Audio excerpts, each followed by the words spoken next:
el texto bíblico que es la clave para entender toda la Biblia. No nos referimos al texto más importante en sentido espiritual, sino más bien al texto maestro que te permite tener el concepto correcto para entender bien la Biblia. Y es Juan 1:17. Allí se dice: porque la ley fue entregada por medio de Moisés, pero la bondad inmerecida y la verdad llegaron a existir por medio de Jesucristo. Esto significa que la verdad incluso bíblica, llega en la persona de Jesús. Incluso la ley es superada en la revelación actualizada y suprema en lo que nos trae Jesús como enseñanzas. Toda la verdad y el entendimiento en su plenitud nos llega con el Cristo. Esto es reforzado en esta enseñanza apostólica. Efesios 3, 4 y 5 dice: así pues, cuando lean esto, se darán cuenta de la comprensión que tengo del secreto sagrado del Cristo. En otras generaciones, a los hijos de los hombres no se les dio a conocer este secreto como se les ha revelado ahora a sus santos apóstoles y profetas por medio del Espíritu. Esto demuestra que lo que se escribió antes de Jesús era incompleto en cuanto a la comprensión espiritual de los asuntos. Solo Cristo trae esa verdad actualizada y plena, y también es ampliada por sus apóstoles. La referencia a los profetas es a profetas cristianos como las hijas de Felipe, ya que el texto dice, ahora, ha revelado ahora a sus santos apóstoles y profetas por medio del Espíritu. Y segunda a Timoteo 1:10 y 11 recalca nuevamente todo lo anterior. Pero ahora se ha hecho claramente evidente mediante la manifestación de nuestro Salvador, Cristo Jesús. Él ha abolido la muerte y ha arrojado luz sobre la vida y la incorrupción mediante las buenas noticias, para las que fui nombrado predicador, apóstol y maestro. Se dice explícitamente que es Jesús quien arroja luz sobre la vida, lo que es la vida, y todos esos conceptos y enseñanzas asociadas. Y nuevamente, los apóstoles juegan un papel en difundir esa comprensión actualizada del propósito de Dios.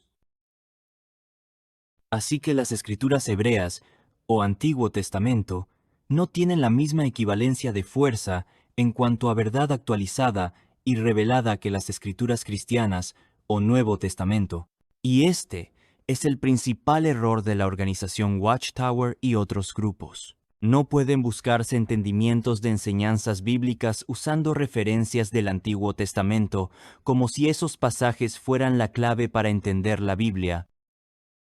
En realidad, son las escrituras hebreas las que deben someterse a la luz y entendimiento revelado de las escrituras griegas cristianas, las enseñanzas de Jesús y las epístolas, y no al revés.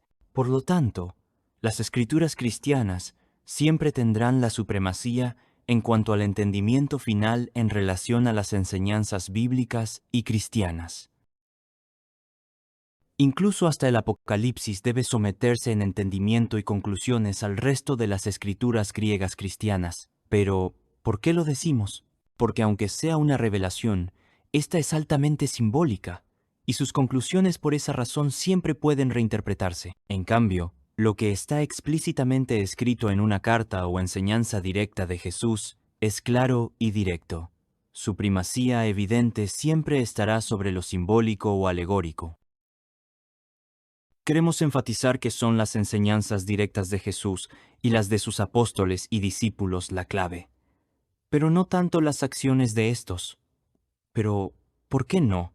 Porque ciertas acciones de Jesús están circunscritas a su época y decisiones personales, y estos asuntos que él hizo o no hizo tampoco son enseñanzas en sí mismas.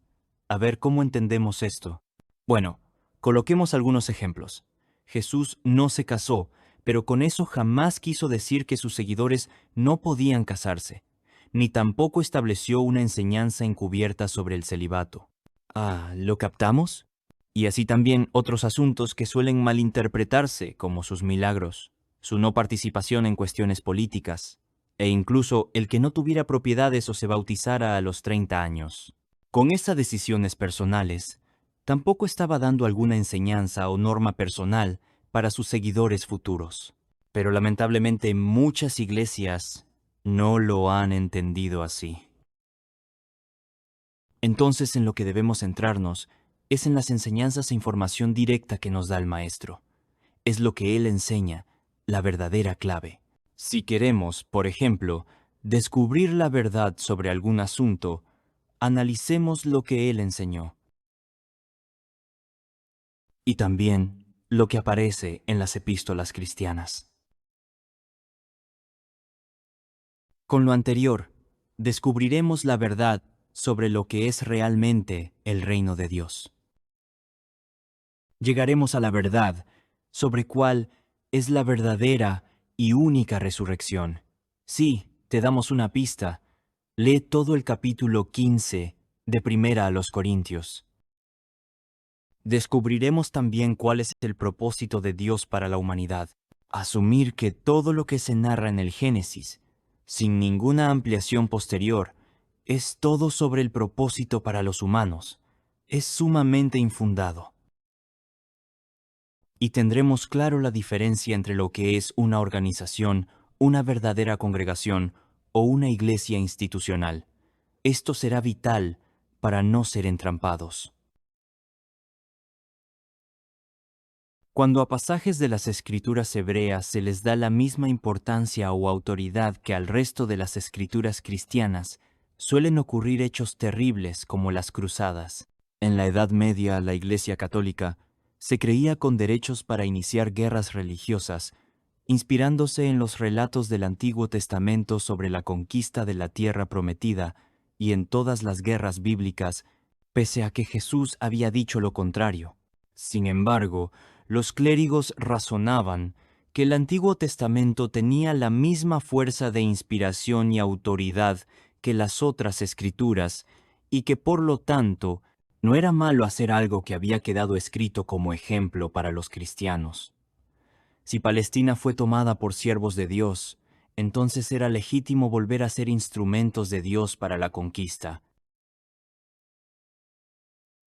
Un razonamiento similar usan los mormones, católicos, evangélicos y testigos de Jehová para justificar reunir dinero para construcciones religiosas. Suelen usarse pasajes del Antiguo Testamento, donde el pueblo donaba para hacer el tabernáculo, luego el templo, que Dios ordenaba construir murallas o estancias para adorarle. Y sin embargo, Jesús y los cristianos no dan ninguna instrucción al respecto, sino que dicen todo lo contrario, que ni en Jerusalén ni en lugares físicos de peregrinaje se adoraría, sino en espíritu y en verdad, y que el templo eran los mismos fieles cristianos, los cuales en pequeños grupos se reunían en sus mismos hogares, sin la necesidad de poner cargas pesadas sobre las personas. Y pese a todo lo anterior, aún siguen usándose los conceptos del Antiguo Testamento para justificar la adquisición de propiedades y bienes raíces en el nombre de Dios.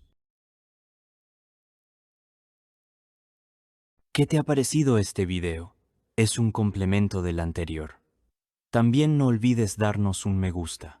Y si deseas que analicemos alguna doctrina bíblica particular, con el método aquí expuesto, no dudes en escribir en la sección comentarios. Gracias por visitarnos.